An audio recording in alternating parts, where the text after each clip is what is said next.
This stage isn't for beggars. The words cut through the ballroom like glass. Laughter exploded. Men in tuxedos slapped the table. Women in diamonds shook their heads in disgust. And there she was, a pregnant mother, coat torn, shoes broken, hand pressed against her belly, like she was shielding her unborn child from their cruelty. Her lips trembled, her voice barely a whisper. "Just give me 3 minutes so my kids can eat tonight." The room roared again, mocking her pain. Phones rose into the air. Her humiliation was entertainment. She sat at the piano, every eye fixed on her. Every breath in that glittering Manhattan ballroom waited for her to fail. Her cracked fingers hovered over ivory keys. They didn't move, not yet. The silence was suffocating. The air grew heavy. Even the chandeliers seemed to dim. One wrong note, and the world would laugh forever. One song, and the world would never laugh again. If you can hear her voice in your heart, hit subscribe right now, because if you don't, you stand with the ones mocking her. And if you refuse, don't hide. Go to the comments. Tell us why you're comfortable choosing their side. Her chest rose, her eyes closed, her lips moved like a prayer. 3 minutes. That's all she asked for. 3 minutes between humiliation and history. And then, the very next sound would change everything. The silence was thick. Every eye locked on her. Her cracked fingers touched ivory. And then, the first chord, low, haunting. Someone muttered, "Wait, is that Beethoven?" Another scoffed, "From her? Impossible." But it was real. Moonlight Sonata, played in a midtown ballroom by a woman they had mocked just seconds before. Her hand pressed harder. The sound grew. Not perfect, not polished, but alive. A woman in pearls whispered, She's actually good." Her husband shot back, "She's just faking it. Watch." But she wasn't faking. Every note came sharper, every chord deeper. Her eyes closed, her chest rose, and the music poured. The smug man at the piano leaned closer. The grin slipped from his face. For the first time, he was quiet. Her left hand rumbled with thunder, her right hand carved lightning. The sonata took over the room. Laughter stopped. Forks froze midair, glasses lowered. One slipped from a guest's hand and shattered on the marble floor. Nobody turned. Nobody cared. Because all they heard was her.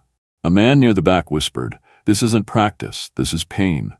Another said, "No, this is hunger." Yes, it was hunger, not just for food, but for dignity, for recognition, for survival. Detroit. Her mother working double shifts, Tasha sneaking into churches just to touch the keys. The nights she tucked her kids in with empty stomachs. It was all there, in every note. Her hands shook, but not from fear anymore, from release, from rage, from hope. The sound rose higher, it rolled through the chandeliers. It bounced off the polished walls, it swallowed the entire ballroom. One waiter whispered, almost to himself, "This feels like a Bronx subway freestyle. Raw, unexpected, unforgettable." And it did, because talent doesn't need a tuxedo. It doesn't need permission. It just needs a chance. Her tempo climbed. Her shoulders swayed. She was gone now. Not in the ballroom anymore, but back in Detroit, alone in a church, playing for no one but God, playing to drown out her hunger, playing to quiet the cries of her children. And the room listened. The rich who had mocked her leaned forward, their smiles gone, their arrogance gone. Some even looked ashamed. The sonata roared to its final movement, notes colliding like storms, silence between them heavier than any insult. Her fingers crashed down on the last chord. It rang out, long, deep, final. And then, silence. Nobody clapped. Not yet. They didn't know how. Their breath caught, their throats tight. They weren't ready to admit what they had just witnessed. If you don't subscribe right now, you may never hear how a homeless mom silenced the rich with nothing but a piano. Don't scroll past this and regret it. Tasha sat still. Her hands rested on the keys, her head bowed. For a moment she looked like she was praying, and then she raised her eyes, tears on her cheeks, but her gaze steady. And in that instant, they all understood. This wasn't just music, it was survival. It was sacrifice. It was love. But when they found out why she played like that, jaws dropped even lower. The last note echoed. The room held its breath. Then, a voice broke the silence, old, sharp, sure. "Who taught her that?" Heads turned. It came from the third row. An elderly man, gray hair, silver glasses. He leaned on a cane, eyes locked on her. Another guest whispered, "Isn't that Professor Abrams?" "Yes, the Juilliard man. The one who sits on audition panels." Gasps rippled. If anyone knew music in New York, it was him. The professor leaned forward, his voice louder now. "I've heard students train their whole lives, students with the best tutors, the finest pianos, the money, the privilege." He pointed at her. "But none of them, none, ever played Beethoven like that." The crowd murmured. A man muttered, "Come on, she's just street talent." Another scoffed. "She probably copied it from YouTube." But the professor snapped back. "Copied? No, you can't copy that. That was lived." The smug man at the piano shifted. His smirk cracked, his pride shrinking with every word. The professor raised his hand. "You, stand, come here." The crowd gasped again. A woman whispered, "This is absurd. She doesn't belong on this stage." But another voice answered, quieter, "Maybe she belongs more than all of us." Tasha didn't move. Her hand still rested on the piano. Her eyes wet. She whispered, "Sir, I've never had lessons. I only played in churches, old pianos, keys missing, sometimes broken." The professor nodded slowly. "And yet you gave us Beethoven with more truth than I've heard in Lincoln Center." His tone sharpened. "Do you know where I've spent my life? Training, judging, sending young prodigies into Juilliard. They had everything handed to them. But you." He paused.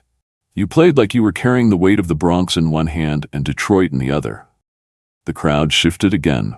Some fidgeted, some stared, some looked ashamed. The professor tapped his cane. "Walk toward me." Tasha hesitated. The room felt endless. Every step echoed. Her coat brushed against her swollen belly as she moved. One woman hissed, "She doesn't deserve this." Another muttered, "She's not one of us." But a waiter near the back whispered, "She deserves more than all of you." Tasha stopped in front of the professor. Her voice cracked. Why would you call me?" He leaned close, his voice low. "Because talent doesn't need permission. It doesn't need wealth. It doesn't even need a name." The room fell silent again. His words cut through the gold and the arrogance. "This woman, this mother, has what Juilliard pretends to search for. And tonight she proved it to all of you." Gasps again. Some clapped nervously. Others shook their heads, but everyone knew the truth. And Tasha, she just stood there, breathing, unsure if this was real. But what she didn't know was that the professor had another reason for calling her forward. The professor didn't move. His eyes stayed locked on her. "Tell them," he said. "Tell them where you came from." The room waited. Tasha's lips parted, her voice low, shaky. "Detroit," she said. "I grew up in Detroit." Murmurs spread through the ballroom. "Detroit?" One man scoffed. Another whispered, "That city's been dying for years." But she kept going. "My mom worked nights, diner shifts, gas stations, cleaning houses. She'd come home with grease on her hands, too tired to eat. I'd sit by the window, waiting for her headlights. Sometimes they never came until the sun was up." The professor nodded slowly. "Go on." Tasha swallowed hard. "There wasn't much at home. No piano, no lessons, nothing. But I'd hear hymns coming from the church on the corner. So I'd sneak in, slip past the door, sit at the keys when nobody was watching." A woman in pearls whispered, "She stole time from a church?" But Tasha shook her head. "I didn't steal. I borrowed sound. I borrowed hope. Even when half the keys were broken, I played." Her hands tightened on her belly. "I'd stay until someone chased me out. Then I'd wait until they forgot about me. And I'd go back. Because that was the only place I felt alive."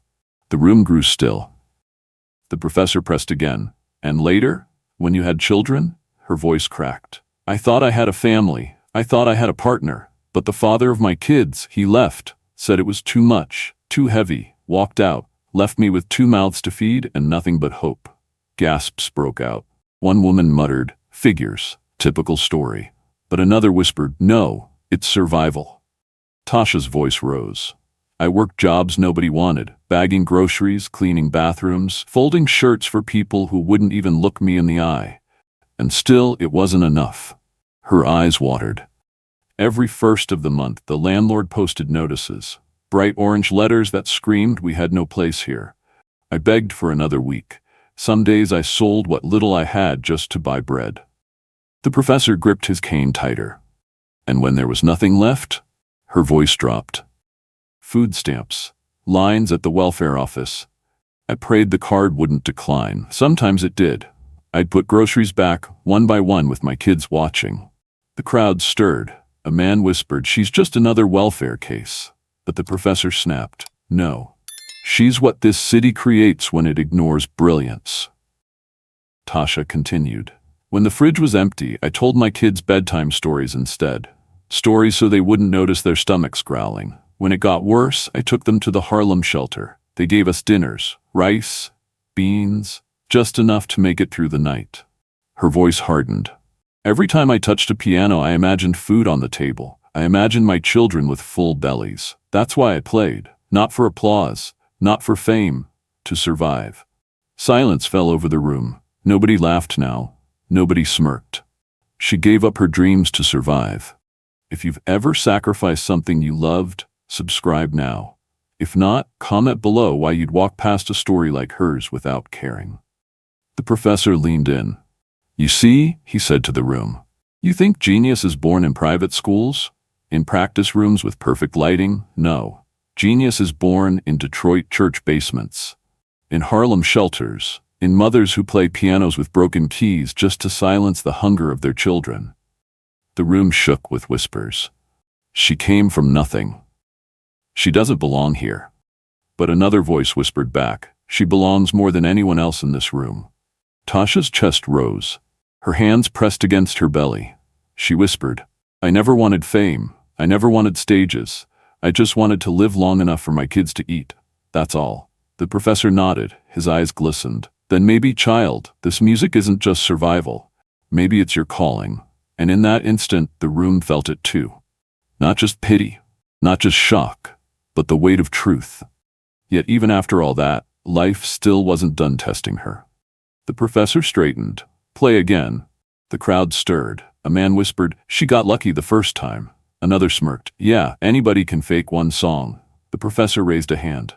"No, not just Beethoven, something she's never seen before." He pulled a folded sheet from his case. Notes. Complex, unfamiliar. He laid it on the stand. "Read this. Now." Gasps rippled. One woman scoffed, "She can't even read music." Another laughed. "Watch, this is where it ends." Tasha's hand hovered above the page. Her lips moved, tracing lines of notes. She whispered, I don't know if I can." The professor cut her off. "You can. You've lived harder than this paper." Silence. Then she started. The first chord. Sharp, solid. Then another, flowing. Her eyes raced, her fingers followed. The melody filled the room. It wasn't perfect, it was alive. Gasps. Murmurs. She's actually reading it. No way. Her tempo grew. Her hands ran across the keys. Left hand storm, right hand fire. The smug man at the piano leaned forward. His face tightened, his arms crossed. For the first time he looked threatened. One waiter muttered, "She's not just playing it, she's devouring it." And she was. Every bar eaten whole. Every measure chewed and spit back with soul. The professor nodded. Yes, that's it. That's Juilliard level." The crowd erupted, but not all in applause. Some gasped in awe, some shook their heads, some whispered, "Impossible, she doesn't deserve this." But the truth was right there, on those keys, in those hands.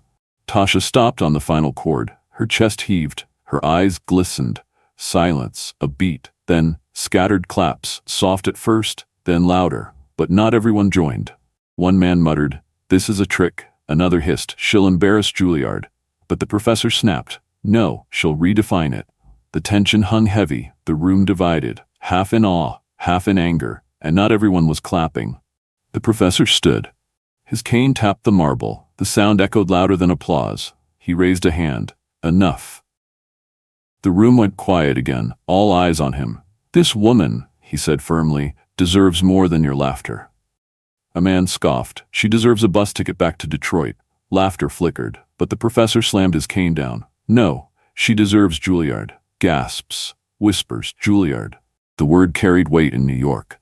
It meant Lincoln Center. It meant the elite. It meant a future she had never even dreamed of. Tasha froze. Her lips parted. "Juilliard? Me?" The professor nodded. "Yes, you." The smug pianist spat. "She doesn't belong there. She can't even dress for this room." But the professor shot back. "Talent isn't measured in fabric. It's measured in fire."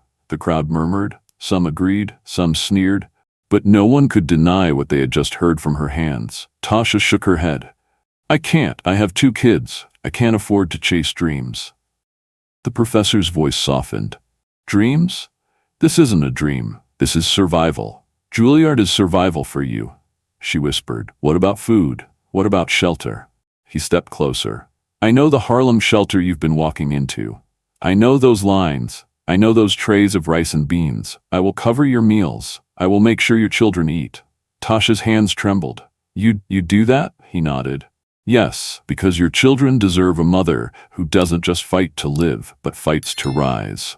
The ballroom gasped again. One woman muttered, This is charity, not merit. Another answered, No, this is justice. The professor extended his hand. You will audition at Juilliard. I will sponsor you. You will not walk this road alone. Tasha's eyes filled. Her voice cracked. Why me? Out of everyone, why me? He looked at her steady. Because music chose you. And tonight, you proved it. The crowd broke again. Half in shock, half in doubt, but no one unmoved. Tasha pressed a hand to her chest. Relief washed over her, disbelief too. This was the door she thought would never open. And yet, even as she reached for it, in the shadows of that ballroom, whispers grew darker. Because while one door opened, another shadow was already forming behind her. The word Juilliard still floated in the air. It should have been a crown, but instead, it became a spark. The crowd erupted, whispers, murmurs, anger. She doesn't belong here. Juilliard is for the best, not the desperate. This is a ballroom, not a shelter. A man in the back muttered, She'll embarrass the institution. Another added, What's next? Auditions in subway stations? The professor turned sharply. You mock because you're blind. She played with more truth than half the students in your ivory towers. But the voices grew louder. She's nothing but a charity case. She's using her pregnancy for sympathy. And then the smug pianist stood. All eyes turned. He adjusted his tuxedo, smoothed his bow tie, and smiled wide. So this is what New York's finest calls talent? Gasps. Some leaned forward, some smirked, waiting for the show. He stepped closer to Tasha. Tell me, do you even know the difference between Rachmaninoff and Liszt, or do you just bang out hymns on a broken church piano? The crowd chuckled. It stung like knives. Tasha's hands curled against her belly, her lips parted, but no words came. The professor slammed his cane. That's enough. But the pianist grinned wider. No, professor. Let her answer. Let her show us how educated she is. He turned to the crowd. You see, I grew up with the best. Tutors flown in from Europe. Steinway grands in every room of my house. I've played Carnegie Hall, Lincoln Center, Juilliard galas. And you want to compare me to her? Cheers from some corners. Nods of agreement. The arrogance thick. A woman in diamonds whispered, He's right. This is theater. She doesn't belong. But another woman across the table said quietly, Maybe she belongs more than all of us. The pianist smirked. Here's what I think. She's a fraud. A story for pity. A headline for gossip. Nothing more. Gasps again. The professor's face hardened. You fear her. That's why you talk so loud. The pianist laughed. Fear? Don't insult me. I don't fear people beneath me. He leaned in close to Tasha. You don't belong in this hall. You don't belong in Juilliard. You don't even belong in New York. You belong back in Detroit, waiting outside churches for scraps. The room froze. Every word hung heavy. Tasha's chest rose. Her hand pressed against her belly. Her voice cut through the silence. Do you think music cares where I was born? The pianist sneered. Everything cares. Name, money, power. Pout it, you're nothing. Her gaze held firm. No, music doesn't ask for bank accounts. Music doesn't check your address. Music doesn't care about your tuxedos. Music speaks. And tonight, it spoke through me. The ballroom stilled. The chandeliers above seemed to hold their light. A man whispered, She's right. Another muttered, She's dangerous. She's turning them. The professor's voice boomed. She isn't turning anyone. She's reminding you what music is supposed to be. Truth, struggle, soul. The pianist shook his head. You think words will win? Let her prove it. Play against me, right here, right now. Gasps again. The crowd leaned in. Yes, let's see it. Let her try. Put her in her place. The pianist smirked, victorious already. You hear them? They want a show. And when I'm done, they'll see what separates the elite from the desperate. Tasha's voice rose. I don't need to prove myself to you. I already did. He laughed. No, you proved you're a nice story, a headline, but headlines fade, music lasts, and you don't have it. Her eyes didn't move from his. Music lasts because it's born from struggle, and struggle is all I've ever known. You had teachers, I had hunger, you had stages, I had shelters, you had applause, I had silence, and somehow I'm still here. The room erupted. Whispers, gasps, stunned faces. If voices like hers get mocked into silence, it's because people didn't stand up. Hit subscribe if you stand with her. If you don't, comment why her voice doesn't matter to you. The pianist froze. For the first time he had no clever line, and the professor leaned in. She doesn't need to play against you. She already won. Tonight, she silenced you with truth. The crowd quieted. All eyes back on Tasha, her voice softer now but strong. You want me to disappear, but I won't. Music won't let me. The ballroom was still. Nobody laughed, nobody smirked, and what she said next shut the entire room down. The challenge hung in the air. The crowd wanted a duel. The smug pianist smirked. Sit down, Professor. Let her prove it. The professor turned to Tasha. You don't have to, but she raised her head, her voice steady. No, I will. Gasps rippled. The room leaned forward. The pianist grinned. Good. Let's show them what real music sounds like. He sat first, straight-backed, confident. His fingers stormed across the keys. Chopin, Etude number 12, known as the Revolutionary. The notes flew sharp and flawless, every hand perfect, every rhythm exact. The crowd clapped mid-piece. Brilliant, flawless. Now that's a Juilliard performance. He ended with a slam of chords. The ballroom erupted. Applause, cheers. He stood, bowed, and sneered at her. Your turn. Tasha walked forward, her coat dragged at her sides, her belly heavy. She sat at the same bench. The room hushed. No one moved. Her hands touched the keys. She started with Chopin, the same revolutionary etude, but slower, not polished, not exact. Whispers rose. She can't keep up. She's struggling already.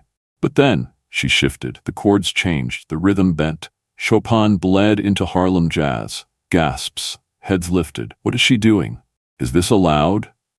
Her left hand thundered like Chopin. Her right hand danced like Harlem. Swing. Syncopation. Soul. It was fire and elegance. Europe and New York.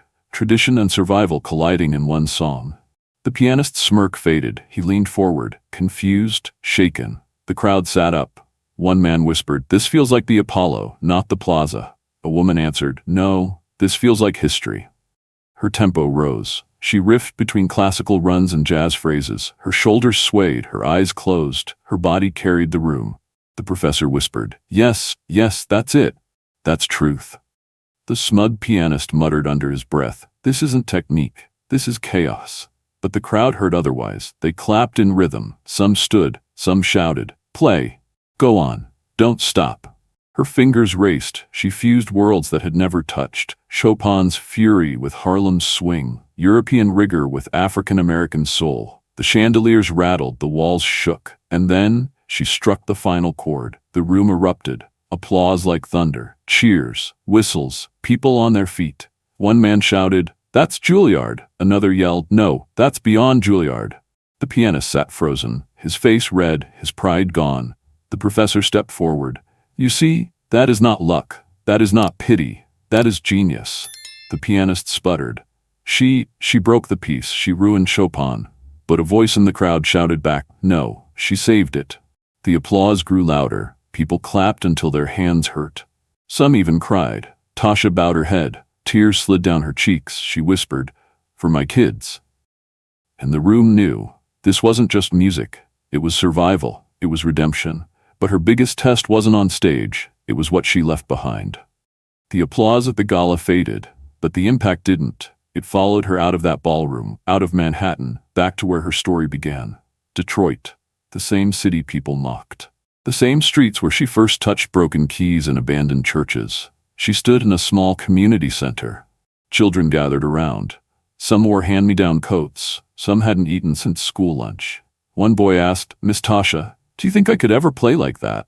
She smiled. "You can play better. All you need is a chance." That was the start. She called it Keys for Kids. No tuition, no barriers. just music. Word spread fast. Parents whispered at church. She's teaching for free? She's bringing real pianos into the neighborhood? A local pastor nodded. She's doing what the city never would, giving our kids a voice. In the Bronx, the story repeated. Children lined up after school. Some carried backpacks heavier than their bodies. Some came straight from shelters. One girl sat at the bench, scared to touch the keys. Tasha knelt beside her. Go ahead. Don't be afraid. Every note you play is yours. The girl pressed one key. A smile spread across her face, then another and another. The room filled with sound. A volunteer whispered, Do you realize what you're building? This isn't just piano lessons, this is hope. Tasha nodded. Hope kept me alive. Now it's their turn.